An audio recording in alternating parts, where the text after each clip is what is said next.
रखेंगे। Hello everyone, देखें हम कंटिन्यू कर रहे हैं अपना चैप्टर जिसका नाम है फाइनेंशियल स्टेटमेंट ऑफ कंपनीज। तो ये थर्ड लेक्चर देख रहे हैं आप। हमने अभी तक जो डिस्कस कर लिया है वो है शेड्यूल 3 पे हमने बात की, जहाँ पे हमने डिस्कशन किया format of balance sheet and statement of profit and loss. फिर दूसरा जो हमने डिस्कशन किया वो कुछ हमने क्वेश्चन एंड आंसर लगाए थे, है ना, मतलब क्वेश्चन सॉल्यूशंस देखे थे कि किस तरीके से बैलेंस शीट की प्रेजेंटेशन दी जाती है, क्या नोट्स टू अकाउंट की रिक्वायरमेंट होती है। अभी हम डिस्कस करेंगे कि P&L का प्रेजेंटेशन कैसा होता है, बहुत ही नॉर्मल होता है। देखो इसके पहले हम तीसरा जो डिस्कशन करने वाले हैं आज हम डिस्कस करेंगे concept of dividend and dividend distribution tax. Dividend क्या होता है, कब डिविडेंड दिया जा सकता है, प्रॉफिट में से कितना दिया जा सकता है, प्रॉफिट ना होने की स्थिति में या इनएडिक्वेट प्रॉफिट्स की कंडीशन में कितना डिविडेंड दिया जा सकता है। फिर डिविडेंड डिस्ट्रीब्यूशन टैक्स क्या होता है, ठीक है, कितनी रेट से लगाया जाता है, इसको सर फाइनेंशियल स्टेटमेंट में कहाँ डिस्क्लोज करते हैं या प्रेजेंट करते हैं, कहाँ दिखाया जाता है, इन सारी बातों पे हम डिस्कशन करेंगे और फिर हम इसके क्वेश्चन आंसर करेंगे। ओके ठीक है, तो हम शुरू करते हैं अपना डिविडेंड पोर्शंस। थोड़ी सी नोटिंग रहेगी, आप भी कर लें, है ना, क्योंकि इस चैप्टर में बहुत कम नोटिंग है, इसलिए आप कर ही लें साथ में। मैं PDF सेंड करने जैसी ज़रूरत ही नहीं, 1-2 पेज का ही मुश्किल से नोटिंग हो गई। तो हम बात कर रहे हैं डिविडेंड। इसमें इंटरिम प्लस फाइनल डिविडेंड, दोनों डिविडेंड की बात हो रही है। देखिए इंटरिम डिविडेंड क्या होता है, 2 AGM के बीच में बांटा जा सकता है, बोर्ड ऑफ डायरेक्टर डिक्लेयर करते हैं। और फाइनल डिविडेंड क्या होता है, AGM पे अनाउंस होता है, जिसको शेयर होल्डर अप्रूव करते हैं और बांट दिया जाता है। तो यहाँ पहला पॉइंट ये है source of dividend.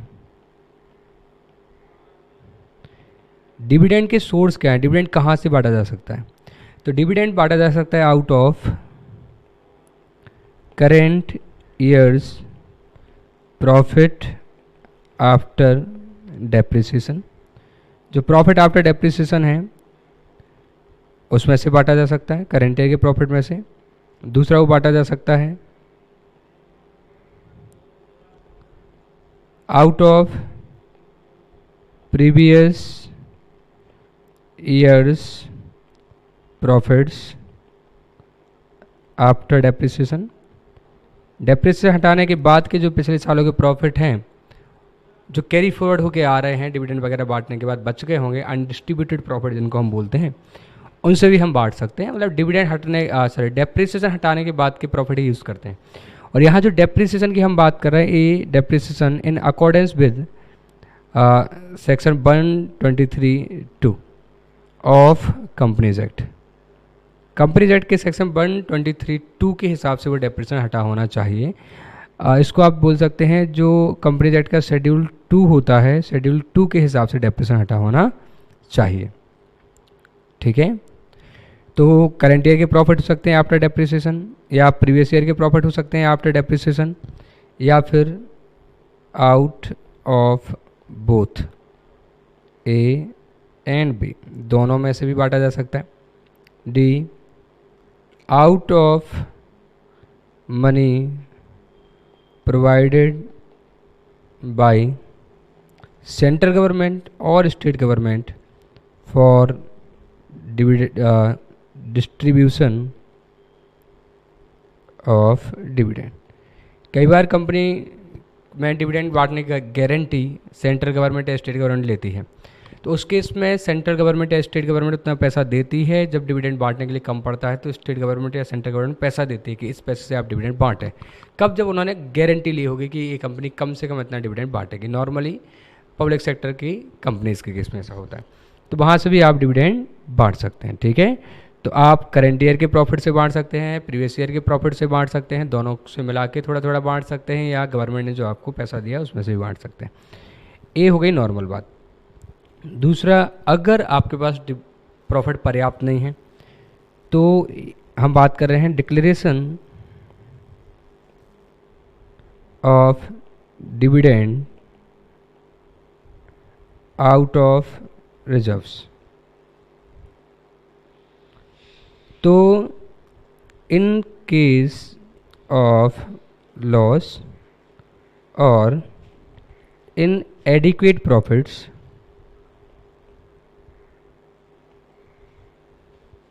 in case of loss or inadequate profits, company may declare dividend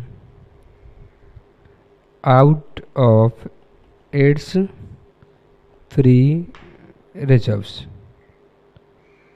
ठीक है, तो कंपनी अपने जो पुराना पैसा रखा हुआ है उसमें से डिविडेंड बांट सकते हैं। एक companies dividend declaration and payment rule 2014 होता है, उसके अकॉर्डेंस में होना चाहिए। ये हम लॉ नहीं पढ़ रहे हैं तो मैं ज़्यादा डिटेल में नहीं जा रहा। तो कंपनी के केस में जब वो क्या हो रहा है, उनको इनएडिक्वेट प्रॉफिट होते हैं या फिर जब वो लॉसेस में चलती हैं तब वो रिजर्व में से भी पैसा बांट सकते हैं, डिविडेंड बांट सकते हैं। लेकिन डिविडेंड जब रिजर्व से बढ़ता है तो उसमें कुछ मैक्सिमम लिमिट होती है ना। तो कितना डिविडेंड बांटा जा सकता है, तो मैक्सिमम, या ऐसे बोलें conditions for declaration of dividend out of reserves.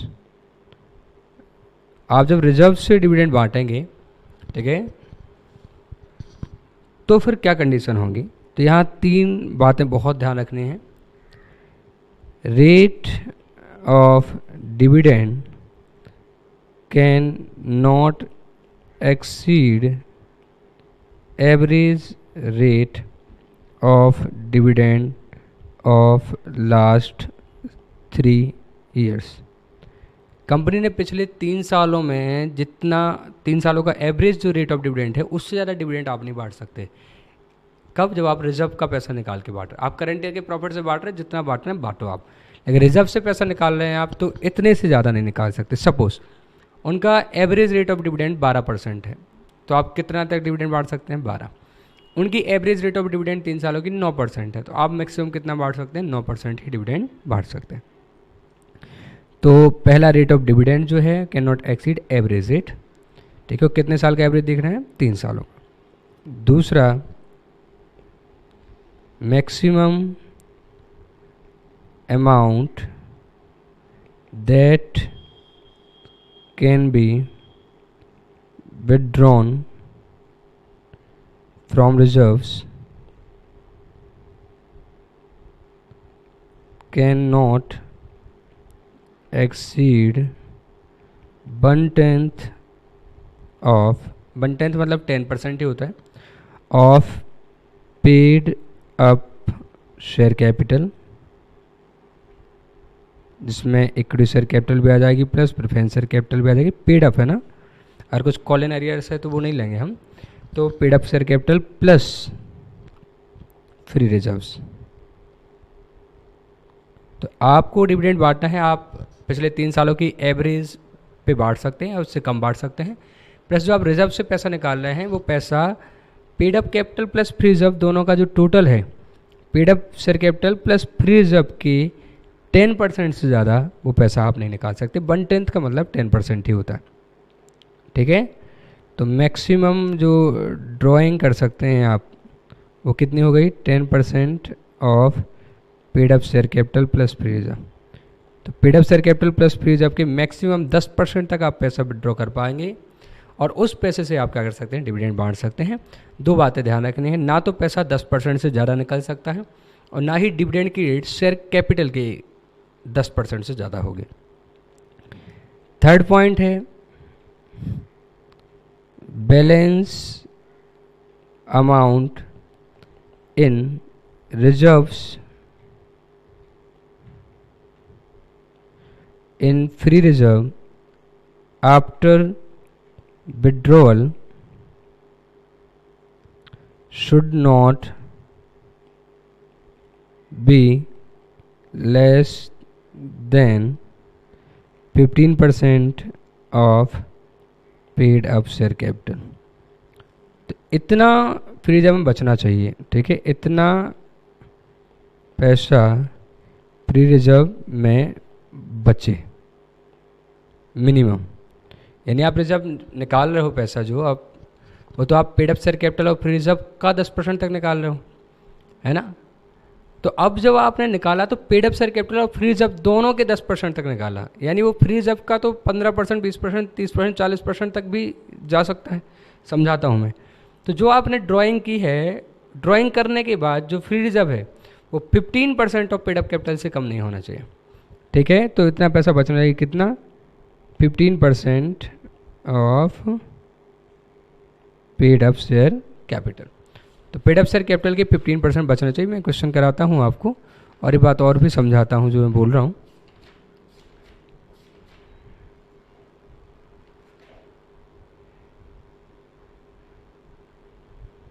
हाँ, एक क्वेश्चन नंबर 8 है, मैं कराता हूँ आपकी बुक का। तो ये तीनों कंडीशंस आप एक बार देखें।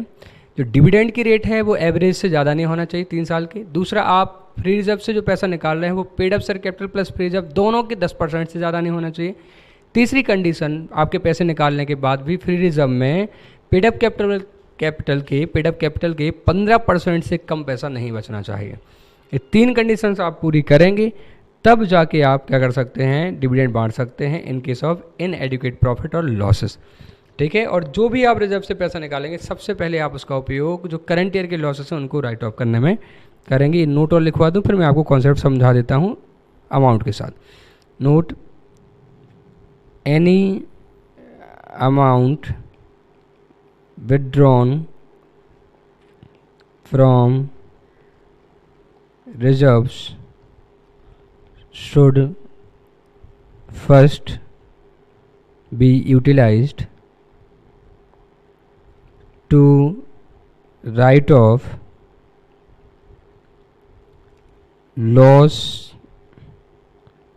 any loss incurred in current year। अगर आपको करंट ईयर में कोई भी लॉस हुआ है तो पहले आप उसको राइट ऑफ करो, रिजर्व में से वो हटाओ, फिर जो बचा हुआ पैसा है वो आप क्या कर सकते हो, डिविडेंड में ले सकते हो।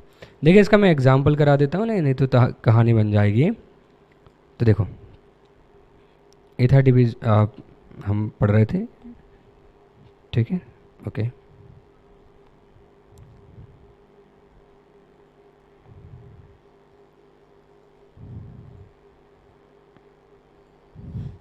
थोड़ा कुछ और थ्योरी है जो कि अकाउंटिंग में किसी मतलब की नहीं, मैं थोड़ा सा बता देता हूँ क्योंकि मेरी नज़र चली गई उस पर। देखो, जब भी क्या होता है, डिविडेंड डिक्लेयर होता है, डिविडेंड डिक्लेयर करने के 5 दिन के अंदर अंदर वो डिविडेंड के अलग से एक अकाउंट में, सेपरेट अकाउंट में जमा हो जाता है, ठीक है। और वहाँ 30 डेज तक डिविडेंड अवेलेबल रहता है, ठीक है। आपको जैसे डिविडेंड डिक्लेयर हुआ एक अकाउंट में जमा हो जाएगा, सेपरेट अकाउंट में, और 30 दिन तक वो वहाँ पे रहेगा। उस 30 दिन के बाद अगर कोई पैसा नहीं निकालता है तो वो ट्रांसफ़र कर दिया जाता है to unpaid dividend account. Unpaid dividend account में ट्रांसफ़र कर देते हैं हम उसको 30 दिन बाद, जहां वो 7 ईयर्स तक रहता है। तो देखो, अगर डिविडेंड डिक्लेयर हुआ तो आप उसको डिविडेंड डिक्लेयर हुआ तो उसको एक अकाउंट में ट्रांसफ़र कर देंगे, सेपरेट बैंक अकाउंट में पैसा जमा करा देंगे डायरेक्टर, और वहाँ से आप अपना पैसा ले सकते हैं। अब कोई व्यक्ति क्लेम ही नहीं करता या हम उसको चेक दे रहे हैं वहाँ तक पहुँच ही नहीं रहा है, हमें कोई व्यक्ति जिसका शेयर था वो हम आइडेंटिफाई नहीं कर पा रहे हैं, तो 30 दिन तक तो यहाँ रहेगा। इसके बाद इसको हम ट्रांसफ़र कर देंगे अनपेड डिविडेंड अकाउंट में, और कोई भी व्यक्ति जो 30 दिन बाद आता है वो भी पैसा अपना ले सकता है डिविडेंड का। 7 साल में वो कभी भी आ सकता है 30 दिन के बाद। अगर कोई 7 साल भी नहीं आता डिविडेंड मांगने तो फिर वो सारा पैसा ट्रांसफ़र कर दिया जाता है एक और अकाउंट में। वो उस अकाउंट का नाम होता है investor education and protection fund, ठीक है, तो उसको हम investor education and protection fund में जमा कर देते हैं, जहाँ से फिर वो इन्वेस्टर को एजुकेट करने में खर्च किया जाता। ठीक है, ये एक थ्योरेटिकल बात थी जो मैंने आपको बताई। अब देखें, मैं आपको करा रहा हूँ एक क्वेश्चन। ये है आपके स्टडी मटेरियल में, देखेंगे इलस्ट्रेशन 4 है, और आपके जो क्लास नोट्स हैं उसमें अगर आप देखेंगे तो क्वेश्चन नंबर 8 आपको मिल जाएगा। ठीक है, देखते हैं। यह लिखा है, due to inadequacy of profit during the year ending 31st March 12, XYZ Limited proposes to declare 10% dividend out of general reserve। बोले हैं पैसा पर्याप्त नहीं है, तो वो जनरल रिजर्व में से 10% का डिविडेंड डिक्लेयर करना चाहते हैं। From the following particular ascertain the amount that can be utilize from general reserve according to companies declaration of dividend out of reserve rule 2014। देखें, ये है 17,500, 9% preference share of 100 is fully paid up, 17,50,000 के preference share हैं, 8 lakh equity share हैं of 10 each fully paid up, 80 lakh रुपए के हैं। General reserve है 25 लाख का। कैपिटल रिजर्व को जब तक कुछ ना कहा जाए इसको नॉट फ्री, क्योंकि कैपिटल रिजर्व फ्री रिजर्व होता है अगर वो रियलाइज इन कैश हो, लेकिन जब तक कुछ ना कहा जाए आप उसको फ्री रिजर्व एज्यूम नहीं करेंगे, तो एज्यूम नॉट फ्री रिजर्व। तो preference share capital 17,50,000, equity share capital 80 lakh, general reserve 25 lakh रुपए। रीवैल्यूएशन रिजर्व तो फ्री रिजर्व होता ही नहीं है।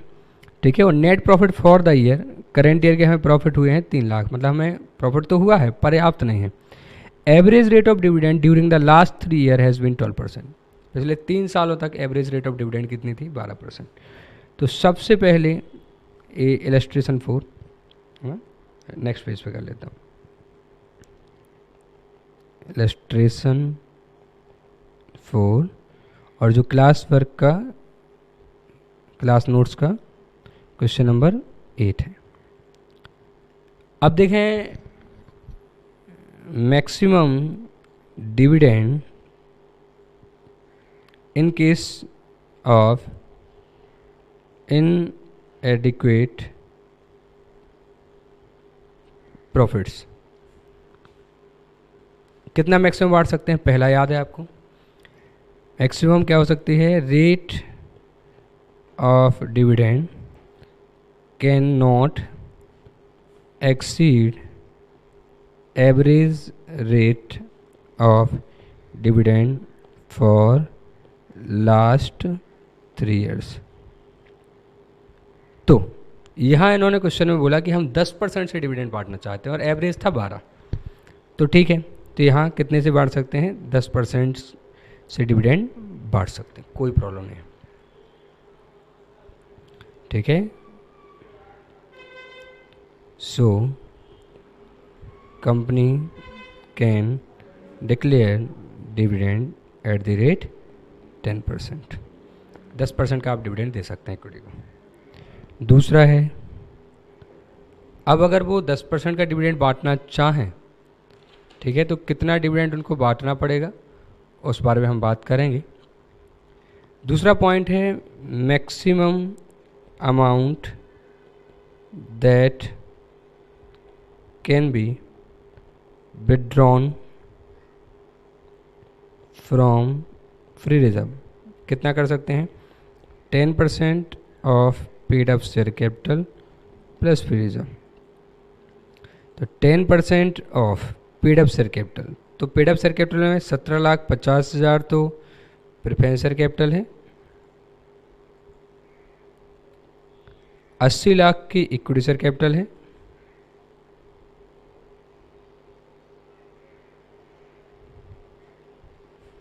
प्लस 25 लाख रुपए के फ्री रिजर्व है। इनके 10% तक पैसा निकाला जा सकता है। तो ये कितना हो रहा है? एक मिनट कैलकुलेट कर लें।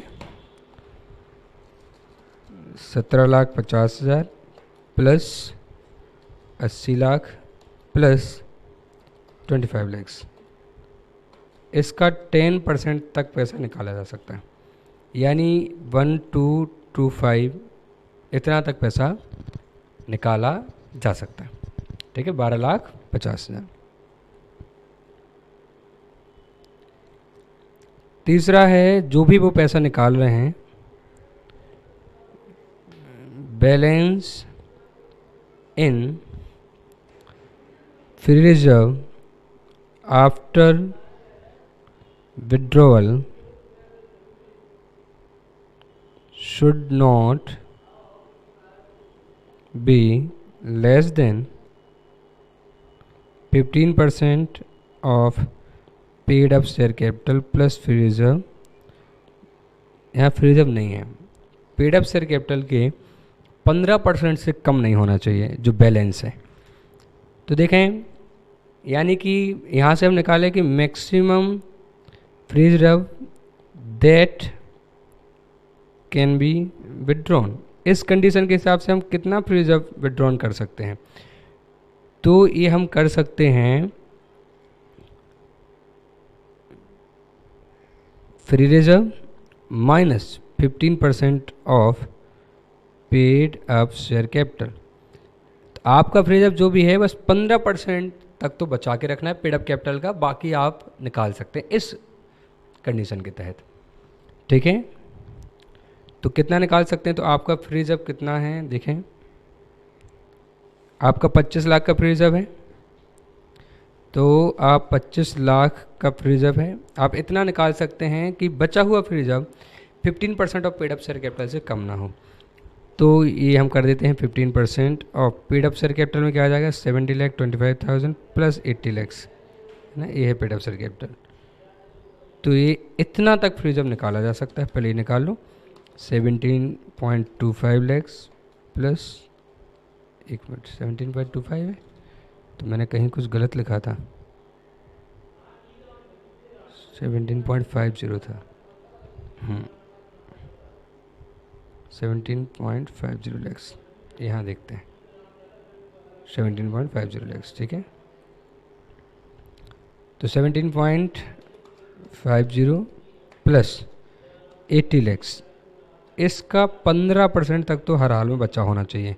यानी कितना बचा होना चाहिए, 1462500, इतना बचा होना चाहिए। कितने में से, 25 लैक्स में से मिनिमम इतना बचा होना चाहिए। तो यानी कि हम मैक्सिमम कितना विड्रॉ कर सकते हैं, तो हम विड्रॉ कर सकते हैं मैक्सिमम 10,37,500 मैक्सिमम। तो पहली कंडीशन के हिसाब से हम 10% तक का डिविडेंड बांट सकते हैं। दूसरी कंडीशन के हिसाब से हम मैक्सिमम 12,25,000 तक निकाल सकते हैं। थर्ड कंडीशन के हिसाब से हम 10,37,500 तक मैक्सिमम निकाल सकते हैं। अगर केवल हम सेकेंड और थर्ड कंडीशन भी देखें तो इसके हिसाब से मैक्सिमम 12,25,000 मतलब 10% से ज़्यादा निकाल नहीं सकते, और इसके हिसाब से इतना निकालना है कि 15% बचे, मतलब मैक्सिमम 10,37,500 निकाल सकते हैं। तो इन दो कंडीशन के हिसाब से तो 10,37,500 ही निकलेगा। अब हमें निकालना कितना है, हम निकालेंगे तो उतना ही ना जितने की हमें ज़रूरत हो। तो क्वेश्चन में अब हम देखते हैं कि हमें कितना डिविडेंड की ज़रूरत है। तो सबसे पहले हम समझ लेते हैं amount required to be drawn from free reserves. Free reserve से कितना अमाउंट निकालना है, ठीक है। चल अब देखना, कंपनी हमारी चाहती है कि वो 10% का डिविडेंड बांट दे जनरल रिजर्व में से। अगर कंपनी ऐसा करना चाहती है कि वो 10% का डिविडेंड बांटे, तो देखें, अब समझें, आप थोड़ा सा एक बार सोचें, अगर आप 10% का डिविडेंड बांटना चाह रहे हैं तो कितना पैसा चाहिए। 10% dividend on equity share capital, 80 lakh रुपए की इक्विटी शेयर कैपिटल है, आप 10% का डिविडेंड बांटना चाह रहे हैं, और हाँ एवरेज 12 है तो आप 10 तक तो बांट सकते हैं। 8 लाख का आप डिविडेंड बांटना चाह रहे हैं, ठीक है। अब अगर आप इक्विटी को डिविडेंड बांटना चाह रहे हैं तो आप इक्विटी को डिविडेंड बांट ही नहीं सकते जब तक कि आप प्रेफरेंस को डिविडेंड ना दें। तो प्रेफरेंस का डिविडेंड भी कंसीडर करना पड़ेगा। तो प्रेफरेंस का डिविडेंड की रेट क्या है, कहाँ ढूंढ रहा हूँ मैं, 9%। 17,50,000 का, तो 9% preference dividend on preference share capital, 17,50,000 का 9% उनको भी तो चाहिए। तो आप इक्विटी को बांट सकते हो 8 लाख, लेकिन उसके पहले 17,50,000 रुपये का 9% प्रेफरेंस को भी देना पड़ेगा, तो 1,57,500 उनको भी देना पड़ेगा। तो आपको टोटल अमाउंट ऑफ डिविडेंड, इतना डिविडेंड बटने वाला है 9,57,500, लेस आपका कुछ करेंट ईयर का प्रॉफिट था, है ना। कितना प्रॉफिट था आपका करेंट ईयर का, तो यहाँ दिया था net profit for the current year 3 lakh तो आपका करेंट ईयर का था, तो 3 लाख तो आप करेंट ईयर से बांट दोगे, है ना। देख लो एक बार ध्यान से, इक्विटी पे 10% वो बांटना चाहते हैं, ठीक है चलो 8 लाख आप बांटना चाहते हो, लेकिन आपको अगर उनको देना है तो प्रेफरेंस को भी तो देना ही पड़ेगा, बोले या ना बोले। 9,57,500 चाहिए, 3 लाख आपके पास पहले थे, इसका मतलब इतना पैसा रिक्वायर्ड है, amount required out of free reserves, free reserve से इतना पैसा निकालने की ज़रूरत आ रही है। 9 लाख में से 3 हटा दो, 6,57,500, इतना पैसा रिजर्व से चाहिए। जबकि कितना निकाल सकते हैं, तो वो बोल रहे हैं कि आप 10% तक की रेट का डिविडेंड बांट सकते हैं। हमने कहा हाँ 10 ही बांट रहे हैं। उन्होंने बोला मैक्सिमम आप 12,25,000 निकाल सकते हैं सेकंड कंडीशन के हिसाब से, और मैक्सिमम आप 10,37,500 निकाल सकते हैं थर्ड के हिसाब से, विच एवर इज लोअर। तो आप 10,37,500 से ज़्यादा निकाल नहीं सकते थे इस कंडीशन के हिसाब से, आपको तो चाहिए ही 6,57,500 है। तो ₹6,57,500 can be withdrawn out of free reserves for declaration of dividend। देखें मैं थोड़ा सा मैंने सही सीक्वेंस ना लिया, शायद आप कंफ्यूज हुए हो। सबसे पहले आप ये कर लें कि amount required to be drawn from free reserve, कितना पैसा आपको चाहिए, ठीक है। तो यहाँ आ जाएगा वो कि rate of dividend can not exceed average rate of dividend for last 3 year, so company can declare dividend 10%, and for this it needs to withdraw, इसके लिए उसको 6,75,000 57,500 इतना रुपए की ज़रूरत है। ये अगर हमने पहले कर लिया होता तो हमें पता चल जाता कि अच्छा इतना पैसा चाहिए, तो 10% के डिविडेंड के लिए हमें 6,57,500 चाहिए, हम 12,25,000 तक निकाल सकते हैं, और हम 10,37,500 तक निकाल सकते हैं। तो विच एवर इज़ लोअर, हम इतना पैसा विड्रॉ कर लेंगे, 6,57,500। ओके, 6,57,500 में तीनों कंडीशन पूरी हो रही है। 10% से ज़्यादा डिविडेंड नहीं जा रहा, 10% से ज़्यादा विड्रॉल नहीं हो रहा है, और 15% तक उसमें बचा हुआ भी रहेगा। तो इस तरह के क्वेश्चन डिविडेंड के आते हैं। इंडिपेंडेंट तो बहुत ही कम क्वेश्चन आते हैं। देखें इसके आगे ये इन्होंने प्रेजेंटेशन दी है उसी क्वेश्चन की। तो अब जब आपको कोई भी क्वेश्चन मिलेगा तो आपसे पूछेगा कि ये सिचुएशन है और बताएं हम डिविडेंड कितना तक दे सकते हैं इनएडिक्वेट प्रॉफिट के केस में। नॉर्मली नहीं पूछते हैं, लेकिन अगर पूछा तो फिर आपको ये इंडिविजुअली सॉल्व करके बताना है कि देखो ठीक है, इतना हमें इक्विटी के लिए चाहिए, इतना हमें प्रेफरेंस के चाहिए, इतना हमारा प्रॉफिट है, तो इतना हमें रिजर्व से निकालना है। तो पहला ये है कि इतना हमें रिजर्व से निकालना है, दूसरा हम 10% तक निकाल सकते हैं, तीसरा 15% हमें छोड़ना है। तो उस हिसाब से हम कितना कितना निकाल सकते हैं, तो हम बोल देंगे हाँ इतना पैसा निकाला जा सकता है और हम 10% डिविडेंड बांट सकते हैं। सपोज़ जो हमारा तीसरा पॉइंट था, सपोज़ यहाँ 6 लाख की जगह 5 लाख ही आ पाता है, तो फिर हमें रेट डाउन करनी पड़ती है। मतलब हम 10% के हिसाब से बांटे तो हमें 6,57,500 चाहिए, लेकिन ये थर्ड कंडीशन बोल रही है कि नहीं, आप 5 लाख से ज़्यादा निकाल ही नहीं सकते, नहीं तो आपके रिजर्व 15% से कम हो जाएंगे। तो फिर हम 5 लाख ही निकालते और फिर हम निकालते कि भाई आप 5 लाख ही बांट सकते हो, जो भी रेट बन रही होती कि 80 लाख पे हम 5 लाख की डिविडेंड बांट सकते हैं, तो जो भी रेट बन रही होती है उस रेट से हम डिविडेंड बांटते हैं, क्योंकि इससे ज़्यादा हम बांट नहीं सकते। ठीक है, ओके। अब हमें नया डिस्कशन जो करना है वो है अबाउट डिविडेंड डिस्ट्रीब्यूशन टैक्स। ठीक है, क्या होता है और उसके संबंध में थोड़ा सा हमारे बुक्स में गलत ट्रीटमेंट किया गया है, तो मैं समझा देता हूँ। डिविडेंड डिस्ट्रीब्यूशन टैक्स, DDT, इसी का दूसरा नाम है कॉरपोरेट डिस्ट्रीब्यूशन टैक्स, CDT, और म्यूचुअल फंड में इसी को बोल देते हैं इनकम डिस्ट्रीब्यूशन टैक्स, IDT। मतलब ठीक है, तो इनकम डिस्ट्रीब्यूशन टैक्स होता है वो। देखें ये क्या है। पहला, व्हाट इज DDT? तो it is tax on distribution of dividend by domestic company.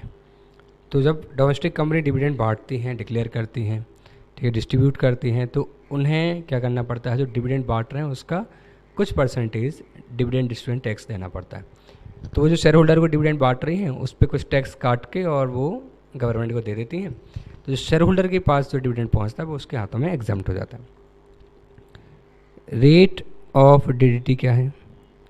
तो डिविडेंड डिस्ट्रीब्यूशन टैक्स जो है उसकी रेट जो है, तो रेट ऑफ DDT है 15% प्लस हो जाता है इस पर सरचार्ज, ठीक है, at 12% plus education cess, health cess नहीं लगेगा यहाँ पे, लगता है अकाउंट में नहीं लगेगा, 3%। और जो ओवरऑल रेट जो हो जाती है वो ऐसे कैलकुलेट करना है कि डिविडेंड डिस्ट्रीब्यूशन टैक्स की रेट 15% है, फिर सरचार्ज तो टैक्स के ऊपर लगता है तो इसके ऊपर सरचार्ज लगेगा, और फिर इन दोनों के टोटल के ऊपर 3% का लगेगा एजुकेशन सेस। तो अगर आप कैलकुलेटर लिए हो तो आप 15% ना लिखें, आप लिखें 15 प्लस 12%, ठीक है, प्लस 3%, और रेट आ जाएगी 17.304%। ठीक है, फाइनल रेट जो होगी ऑफ DDT इतनी हो जाएगी।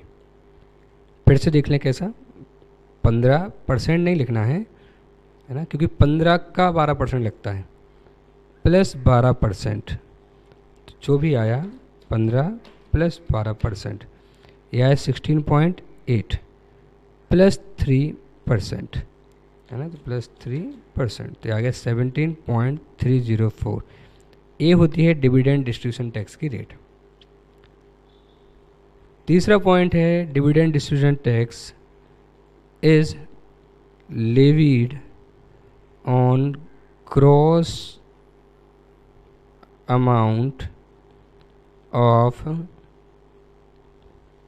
Dividend and not on net dividend paid. This is called grossing up concept। मतलब डिविडेंड डिस्ट्रीब्यूशन टैक्स जो लगना है वो gross amount of dividend pay लगेगा, ना कि नेट। मतलब क्या, देखें, अगर एक कंपनी है, अभी मैं आपको करेक्ट ट्रीटमेंट समझा रहा हूँ, ठीक, करेक्ट, फिर मैं बताऊँगा जो अकाउंट में करना है। आपको गलत करते हैं लेकिन करना वही है, क्योंकि उन्होंने सुधारा नहीं है। इनफैक्ट उन्होंने अपने गाइडेंस नोट में भी निकाला था कि ये करना है आपको। तो जब आप टैक्स पढ़ रहे होगे या आप और फाइनल में जाके पढ़ोगे तो आप कुछ और ही पढ़ोगे, अकाउंट में आपको कुछ और ही करना है, ठीक है। तो थोड़ा सा ही चेंज है, लेकिन हाँ गलत तो है। कंपनी क्या बोल रहे हैं कि जब कंपनी को डिविडेंड बांटना है, सपोज कंपनी को डिविडेंड बांटना है 1,00,000 रुपए का, तो इस पे डिविडेंड डिस्ट्रीब्यूशन टैक्स चुका दे वो कितना 17.304% है ना, 17,304। और जो बचे ये हो गया नेट डिविडेंड, ये कितना हो जाएगा 82,696 ये होना चाहिए, फिर भी मैं एक बार माइनस कर देता हूँ, 1,00,000 माइनस 17,304, 82,696, ओके, इतना नेट डिविडेंड बचना चाहिए है ना।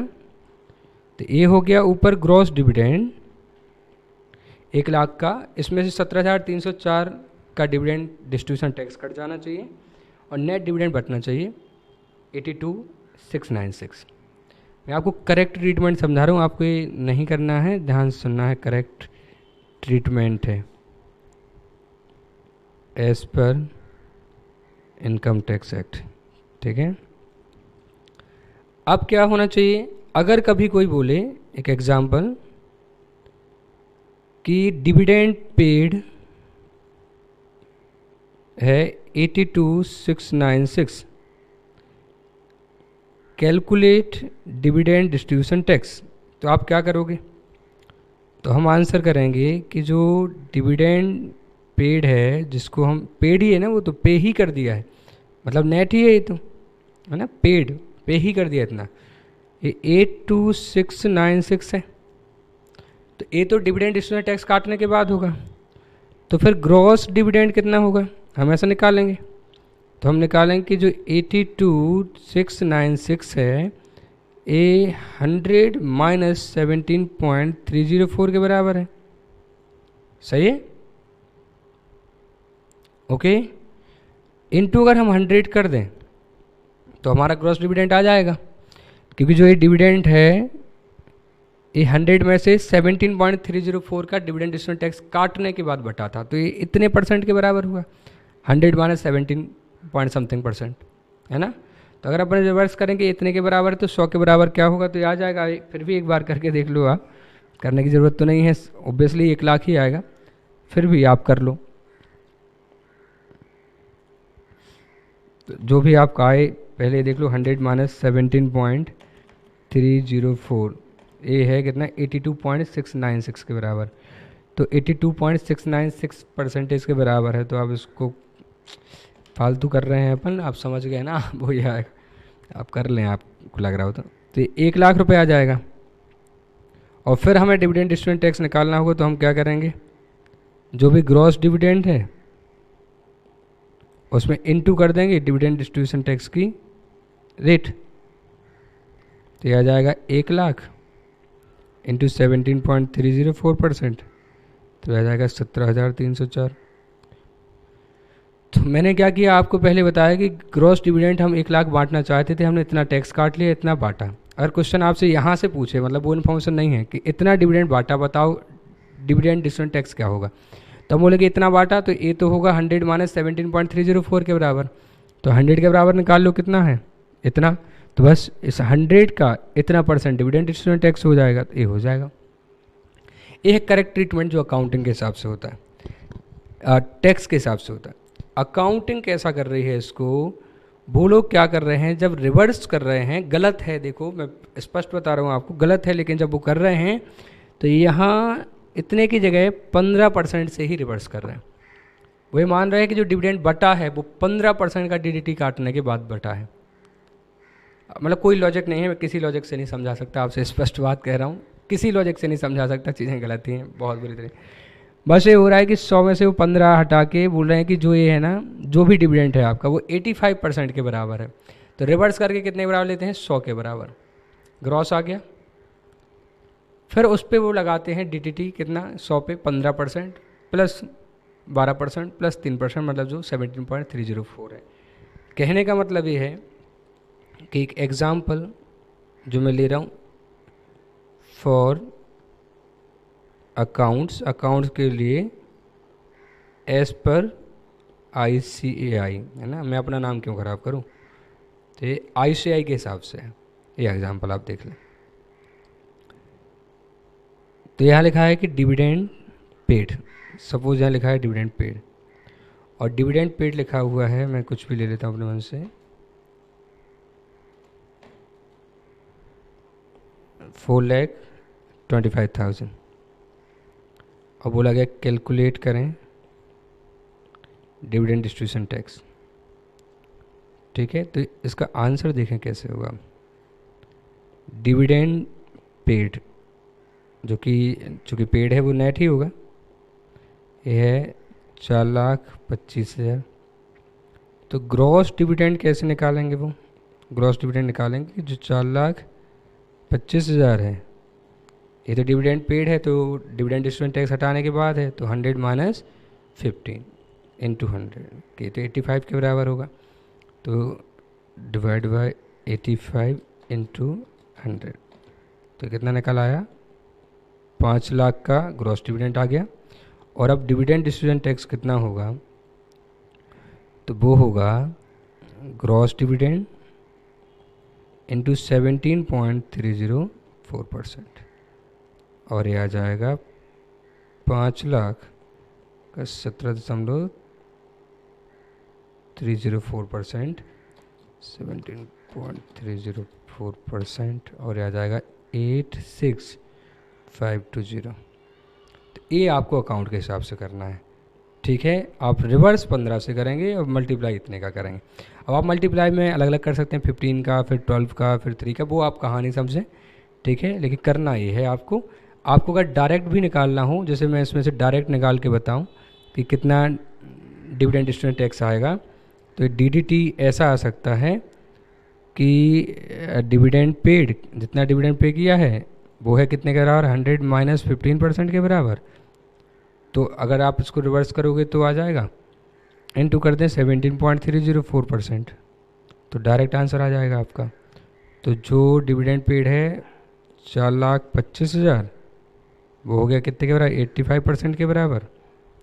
तो जैसे ये रिवर्स हो रहा है, आप समझ रहे हो, 85% के बराबर इतना है, तो 17.304% के बराबर कितना होगा, तो 4,25,000 डिवाइड बाई 85, परसेंटेज दबाओ तो दोनों जगह परसेंटेज लगाना, और नहीं तो दोनों जगह से काट देना है। ये गलती मत करना कि एक जगह परसेंटेज ना लिखो और दूसरी जगह लिख दो, तो गलती हो जाएगा। इनटू हो जाएगा 17.304, तो ये भी आ जाएगा कितना, 86,520। तो टैक्स में ये होता है कि इतने से ही रिवर्स हो रहा है, इतने से ही मल्टीप्लाई होगा, जो कि करेक्ट है ना, क्योंकि आप यही तो बोल रहे हो कि इतने में से हमने इतना काटा, बाकी हमने पे कर दिया, तो जो पे कर दिया वो इतने के ही बराबर तो है, लेकिन अकाउंट ये बोल रहा है कि नहीं, जो पे कर दिया वो इतने के बराबर है, और फिर वो रिवर्स करते हैं इस तरीके से। तो मैं ज़्यादा एक्सप्लेन नहीं कर सकता, क्या एक्सप्लेन करूँ, मुझे बस ये आप समझ लो कि ऐसा करते हैं, गलत करते हैं। ठीक है, इसका क्वेश्चन देख लें, ये है, जैसे एग्जाम्पल है ये, है ना। आपकी बुक में मैंने इसको क्वेश्चन के फॉर्म में डाला है ताकि प्रैक्टिस हो जाए आपकी। आपकी बुक में क्वेश्चन नंबर 9 है ये। तो यहाँ लिखा हुआ है कि X limited domestic company has distributed on 5 April 11 dividend of 230 lakhs to its share holder. Dividend बांट दिया उन्होंने। Compute the dividend distribution tax payable by X निकालें। तो डिविडेंड डिस्ट्रीब्यूटेड बाय एक्स हो गया 230, increase for the purpose of grossing up, तो ये आ जाएगा कितना, 230 डिवाइड बाय 115 इंटू 15। तो ये जब 15 का मल्टीप्लाई करेंगे तो एक तरीके से निकालेंगे कितना कटा, वो जोड़ रहे हैं, है ना। आप डायरेक्ट 100 का मल्टीप्लाई करके ग्रॉस ही निकाल लें, वो यहाँ निकाल के उसको जोड़ रहे हैं, 270 कर रहे हैं। आप निकालें डायरेक्ट 230 डिवाइड बाय 85%, तो आ जाएगा 270। ठीक है, तो आप डायरेक्ट कर सकते हैं 230 डिवाइड बाय 100 माइनस 15 इंटू 100, ये आ गया ग्रॉस। ठीक है, ये ग्रॉस हो गया। अब इसके बाद निकाला उन्होंने, इसका 15% ये हो गया, जो भी आया उसका फिर 12% सरचार्ज हो गया, पर जो आया उसका 3% ये हो गया। आप चाहें तो पूरे ग्रॉस पे जो भी आपका आया 270.59 इंटू 17.304% कर दें, तो भी आपका आ जाएगा 46.83 तो नहीं आ रहा है, 822 आ रहा है, राउंड फिगर करके 83 करा है उन्होंने। ठीक है, इसका आप 17.304% निकालें, आप डायरेक्ट यहाँ आ जाएंगे। आपको अच्छे विस्तार पूर्वक करना हो, ठीक है, बीकॉम के हिसाब से, तो ये भी आप कर सकते हैं। ओके ओके, तो ये थी डिविडेंड के रिगार्डिंग बातें। मैं आपको एक और बात बता देता हूँ, वो है प्रेजेंटेशन पर्पस से, presentation of dividend and dividend distribution tax in financial statement. तो क्या डिविडेंड डिस्ट्रीब्यूशन टैक्स को हम इनकम टैक्स जैसा माने हैं? क्या ये हमारी इनकम पे लगा है, कंपनी की इनकम पे लगा है? नहीं, ये तो हमने उनके पैसों से काट लिया है। डिविडेंड डिस्ट्रीब्यूशन टैक्स तभी लगता है जब डिविडेंड बढ़ता है। डिविडेंड बांटोगे तो डिविडेंड डिस्ट्रीब्यूशन टैक्स होगा, नहीं बांटोगे तो नहीं होगा। इसलिए जो dividend and dividend distribution tax दोनों ये not shown in statement of profit and loss, ये P&L में दिखाई नहीं देते क्योंकि ये एप्रोप्रिएशन है। ये क्या है? एप्रोप्रिएशन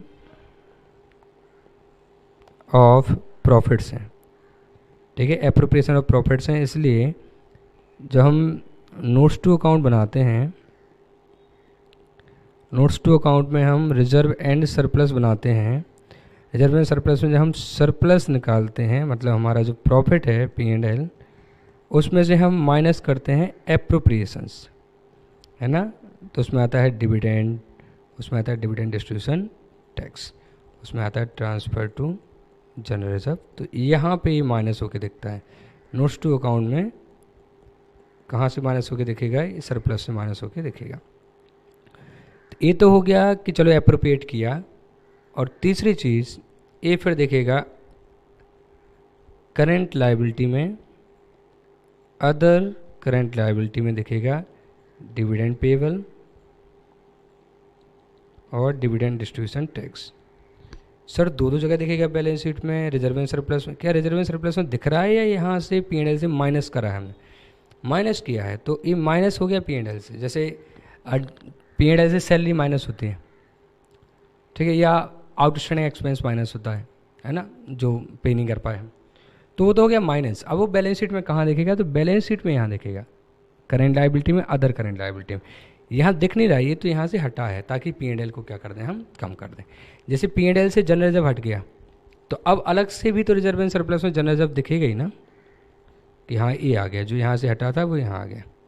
ऐसे ही दिखेगा कि जो ये यहाँ से हटे थे वो यहाँ आ गया। तो ये है इनकी प्रेजेंटेशन, ठीक है। इनके आप क्वेश्चन एक बार देख लें, और आप कोई भी क्वेश्चन लगाएंगे तो मेरे हिसाब से आपको कोई भी इशू नहीं आने वाला। एक बात और ध्यान रखें, ICAI के कुछ क्वेश्चन में जब डिविडेंड बढ़ता है तो डिविडेंड डिस्ट्रीब्यूशन टैक्स को वो इग्नोर करते हैं सॉल्यूशन में, और कुछ क्वेश्चन में जब सॉल्यूशन होता है तो डिविडेंड डिस्ट्रीब्यूशन टैक्स शो करते हैं। मतलब आप क्वेश्चन पढ़ोगे, ठीक है, उसमें लिखा होगा डिक्लेयर 5% डिविडेंड या डिक्लेयर 10% डिविडेंड, सेम लाइन। आप जब सॉल्यूशन जाओगे तो वहाँ एक क्वेश्चन में केवल डिविडेंड डिक्लेयर किया होगा, DDT का कुछ किया ही नहीं होगा, और दूसरे क्वेश्चन में DDT का भी ट्रीटमेंट किया होगा। हम कन्फ्यूज हो जाएंगे, सर ऐसा क्यों हो रहा है? तो आप ध्यान रखना, जब क्वेश्चन में स्पेसिफाई हो, क्वेश्चन के एंड तक पढ़ना, आखिरी में स्पेसिफाई होता है कि इग्नोर टैक्सेशन। जब क्वेश्चन स्पेसिफाई करे कि इग्नोर टैक्सेशन, तो फिर आप क्या करें, DDT को सॉल्यूशन में इग्नोर कर दें, ठीक है। और जब कुछ क्वेश्चन में DDT शो करते हैं कब? When question is silent about taxes. कुछ क्वेश्चन में लिखा रहता है ना, इग्नोर टैक्सेशन, इग्नोर डेप्रिसिएशन, ऐसा कुछ लिखा रहता है। तो देखना, मैं आपको बताता हूँ। जैसे ये क्वेश्चन हम देखते हैं, मैं आपको क्वेश्चन शो करता हूँ। ये है इलस्ट्रेशन 5, मुझे नहीं पता अभी इसमें है कि नहीं, बस एक मिनट में देख लेता हूँ। हाँ, देखो इसमें लिखा हुआ है यहाँ डिक्लेयर फाइनल डिविडेंड एट 10%। अब डिविडेंड बढ़ता है तो डिविडेंड डिस्ट्रीब्यूशन टैक्स भी बढ़ना चाहिए।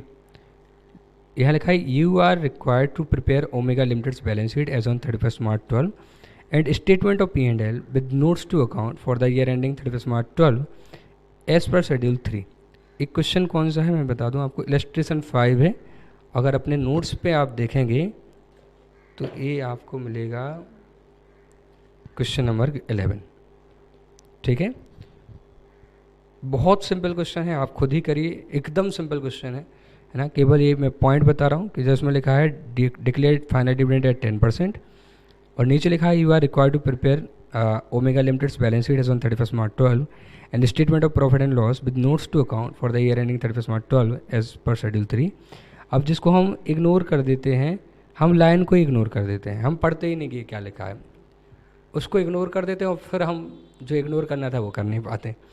तो यहाँ इन्होंने लिखा है कि इग्नोर करो, लेकिन लाइन नहीं, क्या इग्नोर करो, previous year figures and taxation. चूँकि टैक्सेशन इग्नोर करना है इसलिए आप इग्नोर करें डिविडेंड डिस्ट्रीब्यूशन टैक्स। और अगर ये लाइन नहीं लिखी होती टैक्सेशन इग्नोर करना है तो चूँकि आप 10% का डिविडेंड बांट रहे हैं तो आप जो डिविडेंड निकलेगा आपका पेड अप शेयर कैपिटल का 10% निकालोगे, जो डिविडेंड निकलेगा, जैसे इस केस में कितनी है paid up share capital, equity share capital 300 lakh है। अब 300 लाख का 10% कितना निकलेगा, 30 लाख। तो 30 लाख तो डिक्लेयर करना है हमें डिविडेंड, है ना, ये नेट डिविडेंड कहलाएगा हमारा। ए होगा डिवाइड बाय 100 माइनस 15 इंटू 100, तो एक ग्रॉस डिविडेंड आ जाएगा इंटू 17.304% कर देंगे तो ये आ जाएगा डिविडेंड डिस्ट्रीब्यूशन टैक्स। पर P&L से डिविडेंड भी माइनस होगा, डिविडेंड डिस्ट्रीब्यूशन टैक्स भी माइनस होगा एप्रोप्रिएशंस में, और दोनों करंट लायबिलिटी में दिखाई देंगे। ठीक है, ऐसा क्वेश्चन करने के लिए आप अपनी बुक की एक्सरसाइज का एक क्वेश्चन है, ठीक है, मैं वो बता देता हूँ। क्वेश्चन नंबर 4 है शायद, हाँ ये क्वेश्चन नंबर 4, मतलब एक बार मैं देख लूँ पूरा। बोर्ड ऑफ डायरेक्टर्स है declare dividend of 5% on paid up capital. तो उन्होंने पेड अप कैपिटल पे 5% का डिविडेंड डिक्लेयर किया। क्या कहीं लिखा है कि इग्नोर टैक्सेशन? इग्नोर टैक्सेशन के बारे में कुछ नहीं लिखा ना, तो फिर इग्नोर नहीं करना है, डिविडेंड डिस्ट्रीब्यूशन टैक्स भी निकलेगा। तो कैसे, 5% on paid up share capital पे डिविडेंड निकालना है। ठीक है, अब देखो इक्विटी शेयर कैपिटल कितनी है, 50 लाख, कॉल इन अरियर है 5000, तो ये कितना हो गया 49 लाख और 95,000 की पेड अप कैपिटल हो गई, है ना, 5000 कम कर दिया पेड अप कैपिटल। अब पेड अप कैपिटल का 5% डिविडेंड बांटना है, तो इसका सॉल्यूशन देखें आप, क्वेश्चन नंबर 4 का देखें, वर्किंग दिखाता हूँ आपको पहले। ये है dividend distributed by alpha limited 5% of 49,95,000 है ना, 50 लाख माइनस 5000 जो कॉल इन अरियर था, इसका 5% डिविडेंड बांटना है, ये आ गया। अब ये हो गया नेट। तो अब हमें क्या करना है, ग्रॉसिंग अप करनी है। तो ये जो नेट हो गया 249,750 डिवाइड बाय करेंगे हम 100 माइनस 15 इंटू 100, एक ग्रॉस हो जाएगा 249। आप उनके जैसा भी कर सकते हो जैसा उन्होंने किया है, डिवाइड बाय 85 इंटू 100, तो हो जाएगा 293823। अब आपको निकालना है डिविडेंड डिस्ट्रीब्यूशन टैक्स, तो आप इसका 17.304% निकाल दें, है ना। अब इन्होंने क्या करा, नेट डिविडेंड में ये जोड़ा 15% निकाल के, कि ये 85 के बराबर तो 15 के बराबर कितना कटा होगा, तो उनका भी यही आया 293823, 24 कर दिया उन्होंने, उसका 17.304% निकालें, तो ये आ गया डिविडेंड डिस्ट्रीब्यूशन टैक्स। तो इतना डिविडेंड है, जो डिविडेंड बट रहा है उसको आप नेट माने और फिर ये रिवर्स कैलकुलेशन लगा के आप निकाल दें।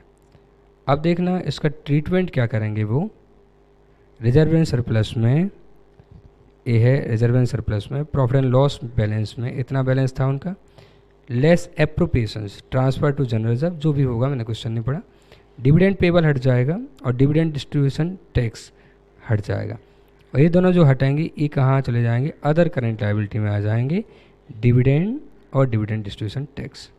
तो एक्सरसाइज क्वेश्चन नंबर 4 भी आप कर लें, और जो कि अपनी बुक का क्लास नोट्स का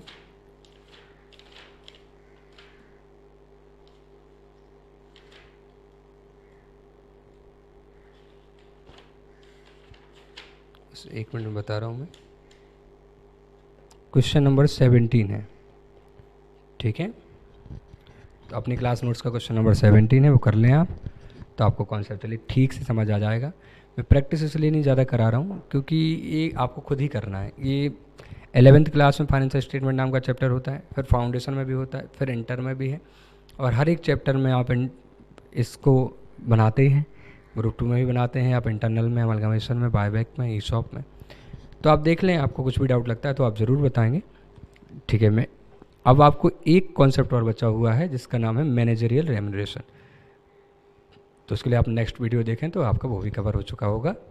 okay, thank you so much.